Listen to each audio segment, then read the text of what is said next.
Halo guys, kembali lagi di channel kami. Pada kesempatan kali ini kami akan membahas tentang pengadilan pajak lagi ya. Ya, sebagai teman-teman ketahui lah, pada video kami sebelumnya kami pernah membuat video tentang sengketa di pengadilan pajak. Pada video kali ini kami akan membahasnya lebih jauh. Di video kali ini kami akan membuat dua bagian ya. Yang pertama tentang kelengkapan administrasi pengajuan banding dan gugatan, dan yang kedua adalah bagaimana menyusun permohonan banding atau gugatan di pengadilan pajak. Oleh karena itu, kami akan memberikan informasi secara detail dan lengkap pada teman-teman sekalian. Ya guys, seperti teman-teman tahu lah, bahwa di pengadilan pajak itu ada dua sengketa yang disidangkan. Yang pertama adalah sengketa banding, dan yang kedua adalah sengketa gugatan. Nah, sengketa ini itu melibatkan siapa aja, yaitu Direktur Jenderal Pajak dan Direktur Jenderal Bea dan Cukai. Ya, dalam pengajuan banding dan gugatan ini, kita harus mempelajari dulu ya, bagaimana cara kita mengajukan permohonan banding itu supaya nggak ditolak oleh pengadilan pajak. Nah, ini telah diatur di dalam Surat Edaran Ketua Pengadilan Pajak nomor 8 tahun 2017, yaitu tentang perubahan atas Surat Edaran Ketua Pengadilan Pajak nomor 2 tahun 2015, yaitu tentang kelengkapan administrasi banding atau gugatan. Jadi teman-teman supaya lebih lengkap dapat membaca aturan ini dulu supaya nanti saat mengajukan banding atau gugatan itu tidak salah. Ya guys, pada bagian pertama ini kami akan membahas tentang kelengkapan administrasi banding atau gugatan di pengadilan pajak. Sebagaimana yang telah diatur dalam surat edaran tersebut, bahwa kelengkapan administrasi banding dan gugatan ini yang perlu dipenuhi adalah yang pertama adalah surat banding atau gugatan. Ini ada dua rangkap yang harus kita buat, yaitu dalam bentuk asli dan yang fotokopi. Kemudian yang kedua ada keputusan keberatan, baik itu dari Direktur Jenderal Pajak maupun dari Direktur Jenderal Bea dan Cukai jika sengketanya adalah bea cukai, atau juga ada namanya SPKTNP, surat penetapan kembali tarif nilai pabean untuk sengketa bea cukai, dan untuk gugatan sendiri ada namanya surat paksa, lelang, dan penyitaan. Kemudian selanjutnya ada juga surat keberatan. Jadi teman-teman harus ketahui ya bahwa surat keberatan ini adalah surat keberatan yang kita buat sebelum kita mengajukan banding. Kita kan biasanya membuat surat keberatan ini baik itu DJP maupun DJBC ya. Tapi jika keberatan tersebut ditolak, maka surat keberatan ini yang kita buat tersebut juga harus dilampirkan kembali. Ya, selanjutnya ada surat ketetapan pajak. Ya, ini bisa surat ketetapan pajak kurang bayar, bisa SPTNP kalau itu bea dan cukai, dan lain sebagainya yang berkaitan dengan surat ketetapan pajak. Selanjutnya yang tidak kalah penting adalah bukti penerimaan negara atau BPN. Ini kalau di sengketa di perpajakan itu kan telah diatur dalam Undang-Undang Pengadilan Pajak bahwa wajib pajak bisa mengajukan banding jika telah membayar minimal 50% dari tagihan pajaknya. Sedangkan di dalam bea dan cukai ini diwajibkan bahwa wajib pajak itu harus membayar seluruh total tagihan atau 100% kepada negara. Ya, selain syarat-syarat pokok tadi, yang perlu teman-teman ketahui juga adalah dokumen pendukung yang wajib dilampirkan. Yang pertama ada akte pendirian dari perusahaan tersebut dan pengesahan dari Menteri Hukum dan HAM. Ini wajib teman-teman lampirkan ya. Dan ini harus dimeteraikan kemudian di kantor pos sehingga nanti dapat diterima oleh pengadilan pajak. Ya, selanjutnya ada bukti terima kiriman atau resi dari ekspedisi atau pos ya. Ini perlu teman-teman juga lampirkan jika DJP maupun DJBC itu menyerahkan surat keputusan keberatan itu melalui ekspedisi atau pos ya. Jadi teman-teman bisa fotokopi dan dilampirkan dalam pengajuan banding atau gugatan ini. Ya, kemudian ada juga yaitu fakta integritas dari pemohon banding ya. Ini juga teman-teman dapat lampirkan saat pengajuan banding juga atau gugatan yang ditandatangani di atas meterai. Ya, ini berisi tentang bahwa si pemohon banding ini tidak akan menyuap, menyogok, ataupun memberikan sesuatu kepada hakim yang dapat mempengaruhi pertimbangan hakim dalam menangani sengketa tersebut. Selanjutnya, teman-teman juga harus melampirkan yaitu ada KTP direktur atau direktur utama jika ini adalah perusahaan ya. Kemudian juga ada NPWP dari direktur atau juga direktur utama, atau juga teman-teman bisa melampirkan NPWP perusahaan dari pemohon banding tersebut. Ya, tapi teman-teman, jika teman-teman ini memakai jasa kuasa hukum, teman-teman juga harus melampirkan surat kuasa khusus yang ditandatangani si pemberi kuasa dan juga si penerima kuasa, yaitu kuasa hukumnya. Kemudian kuasa hukumnya juga harus melampirkan kartu kuasa hukum di pengadilan pajak, entah itu dia di sengketa perpajakan maupun di sengketa bea dan cukai. Kemudian selain itu juga ada surat keputusan Ketua Pengadilan Pajak yang menyatakan bahwa kuasa hukum ini adalah sah benar-benar sebagai kuasa hukum. Dan yang terakhir ada compact disk atau flash disk yang berisi soft copy dokumen-dokumen yang telah saya sebutkan, dan semua itu di-burn atau di-copy dalam flash disk, sehingga nanti teman-teman saat ke pengadilan pajak menyerahkan dokumen hard copy dan juga soft copy.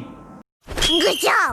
Ya teman-teman, pada bagian 2 ini kami akan membahas tentang bagaimana sih menyusun permohonan banding atau gugatan di pengadilan pajak dengan baik dan benar. Oleh sebab itu, mari kita langsung ke pokok bahasanya ya.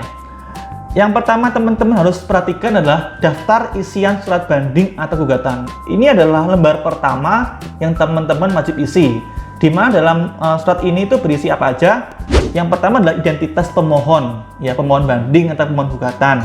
Kemudian tertulis NPWP-nya berapa.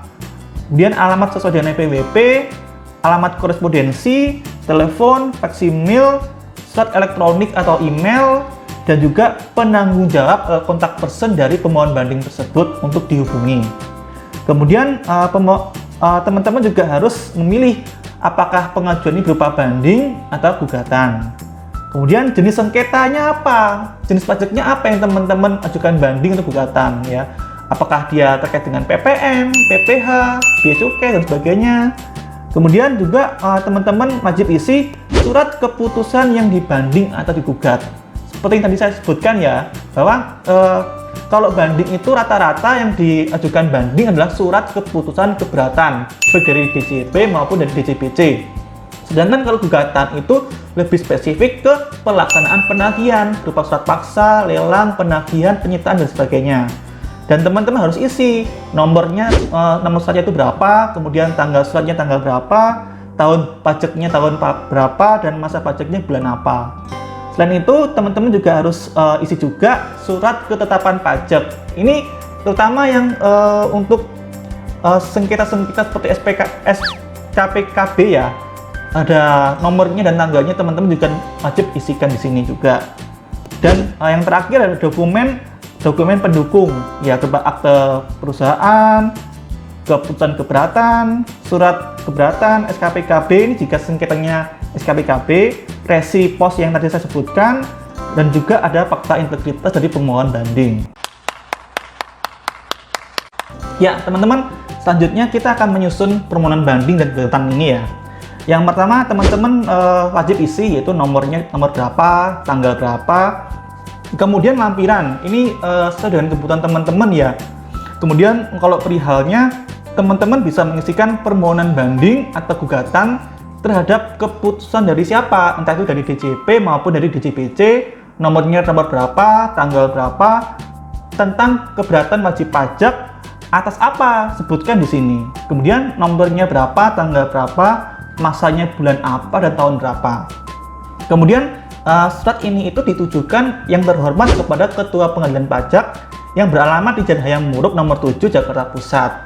Kemudian dengan hormat, kami yang bertanda tangan di bawah ini, teman-teman sebutkan siapa nama pemohon bandingnya, ya perorangannya ini, entah dia direktur maupun direktur utama, jika dia perusahaan ya. Kemudian NPWP-nya berapa, dan juga alamatnya di mana, dan juga dia bertindak selaku apa, entah dia sebagai wajib pajak, kuasa hukum, atau bahkan dari pengurus dari wajib pajak tersebut. Kemudian jika dia pengurus, maka ya diisikan nama perusahaannya itu PT apa, kemudian NPWP-nya berapa, dan alamatnya di mana.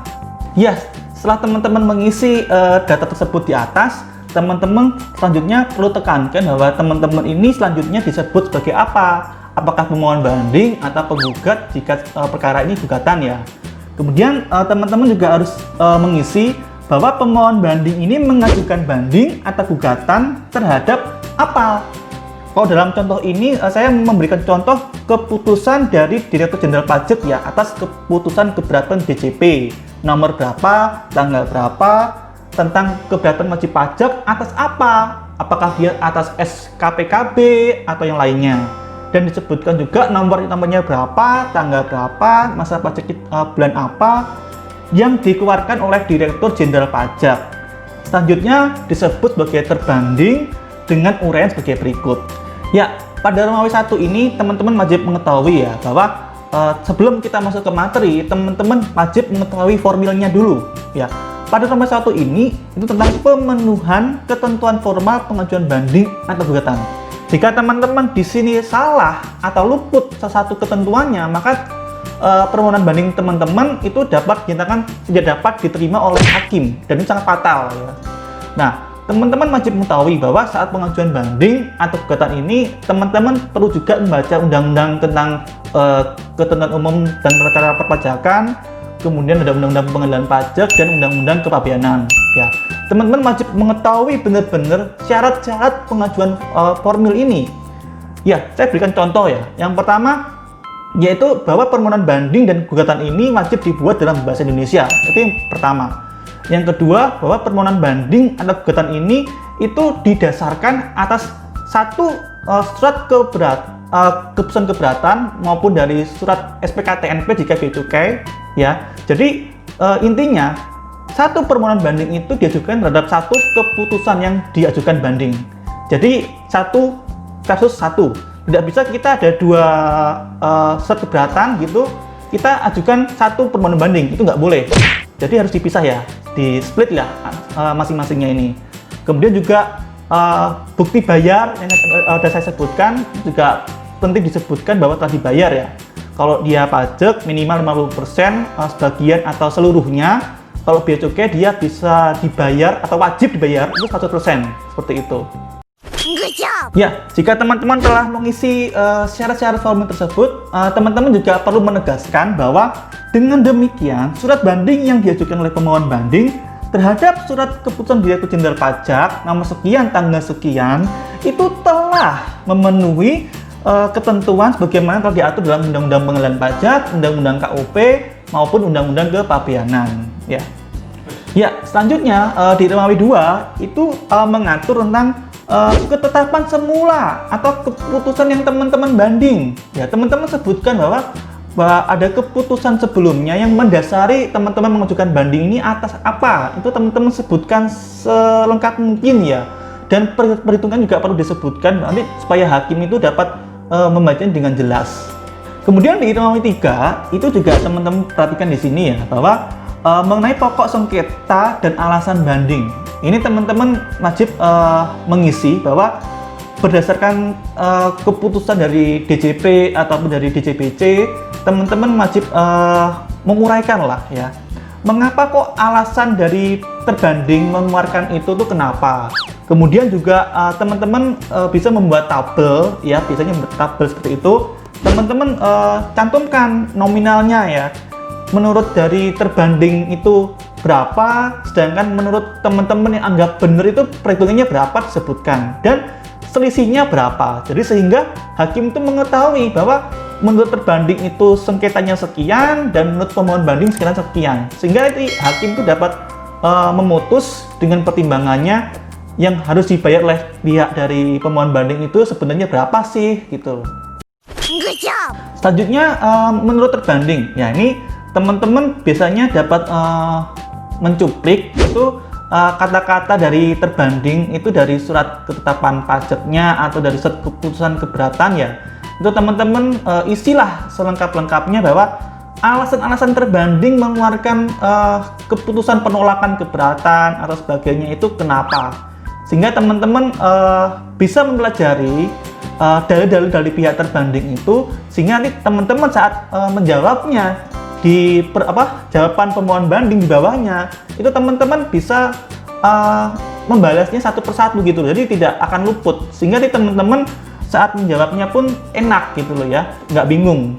Ya, selanjutnya menurut pemohon banding. Nah ini tadi kan ada menurut terbanding ya kan, nah sekarang ini ada menurut pemohon banding. Ini teman-teman sebutkan alasan-alasan yang setidaknya itu dalil dari pihak terbanding itu tidak benar atau salah ya. Nah, teman-teman bisa menggunakan segala pasal aturan yang menyatakan bahwa teman-teman itu sebenarnya itu tidak tepat dikeluarkan penetapan tagihan pajak sekian gitu loh ya. Jadi teman-teman yang menganggap benar tagihanku tuh sebenarnya sebesar ini loh, bukan sebesar ini. Nah, teman-teman tuh bisa secara gamblang memberikan argumentasi di dalam jawaban ini gitu loh, supaya pihak terbanding dan hakim pun juga dapat membacanya sehingga dapat memeriksanya itu dengan baik dan cermat. Ya teman-teman, di rumah W4 ini merupakan pusatnya ya, atau intisarinya ya, dimana di rumah W4 ini adalah kesimpulan dan usul dari pemohon banding ya. Di kesimpulan dulu deh ya, ini berdasarkan penjelasan uraian tersebut di atas, pemohon banding menyimpulkan bahwa, nah teman-teman di sini menyimpulkan yang pertama adalah bahwa surat banding ini atau gugatan ini telah memenuhi semua syarat formil, ya kan, berdasarkan Undang-Undang KUP, Undang-Undang Pengadilan Pajak, dan Undang-Undang Bea dan Cukai. Dan yang kedua adalah bahwa dalil pihak terbanding berdasarkan pasal sekian yang terbanding yakini benar itu adalah tidak tepat dan tidak berdasar, karena nah teman-teman sebutkan alasan-alasan atau argumentasi teman-teman bahwa dalil dari pihak terbanding tersebut mengeluarkan tagihan pajak sebesar sekian itu tidak benar. Kemudian yang kedua ada usul. Ini semacam petitum atau apa yang kita minta dari permohonan banding kita atau gugatan kita ya. Nah ini teman-teman bisa isi bahwa selanjutnya pemohon banding memohon kepada majelis hakim yang terhormat, pengadilan pajak, agar yang pertama teman-teman menyatakan bahwa surat banding ini yang telah diajukan itu memenuhi ketentuan formal sehingga hakim tidak dapat menyatakan tidak dapat diterima sehingga harus diperiksa lebih lanjut. Kemudian yang kedua, mengabulkan permohonan banding dari pihak pemohon banding untuk seluruhnya. Ini adalah kata kunci di sini. Dan mengurangkan jumlah pajak sebesar sekian. Jadi teman-teman bisa memberikan segala macam tuntutan teman-teman lah yang berdasar ya di dalam usul ini. Teman-teman perlu tahu juga ya bahwa hakim di pengadilan pajak itu kurang lebih sama dengan hakim di pengadilan negeri ya, dimana hakim ini bersifat pasif ya, dia tidak akan mengabulkan tuntutan teman-teman jika teman-teman itu tidak mengajukan dalam permohonan banding ini. Nah, jadi teman-teman saran saya lebih baik selengkap mungkin menyebutkan tuntutan teman-teman yang ingin teman-teman itu dikabulkan lah, seperti itu. Dan yang nggak kalah penting adalah ini ya, yaitu adalah apabila ketua pengadilan pajak yang memeriksa dan mengadili sengketa ini punya pertimbangan lain, mohon putusan seadil-adilnya, atau yang teman-teman mungkin sering jumpai itu ex aequo et bono. Ya teman-teman, itulah ya sekilas tentang gambaran lah sengketa di pengadilan pajak, baik itu dari kelengkapan administrasinya, kemudian bagaimana sih kita menyusun permohonan banding atau gugatan di pengadilan pajak. Dan teman-teman juga perlu ingat bahwa pengadilan pajak inilah pengadilan pertama dan terakhir ya, dimana putusannya itu bersifat final and binding atau mengikat. Jadi teman-teman setidaknya sudah punya gambaran jika teman-teman ada sengketa di pengadilan pajak, teman-teman sudah tahu loh, oh gini loh prosedurnya saat sidang dan sebagainya. Oke, saya rasa sekian dulu pembahasan kali ini. Jika teman-teman suka dengan video ini, jangan lupa like, share, comment, and subscribe. Dan sampai jumpa di video kami berikutnya. See you!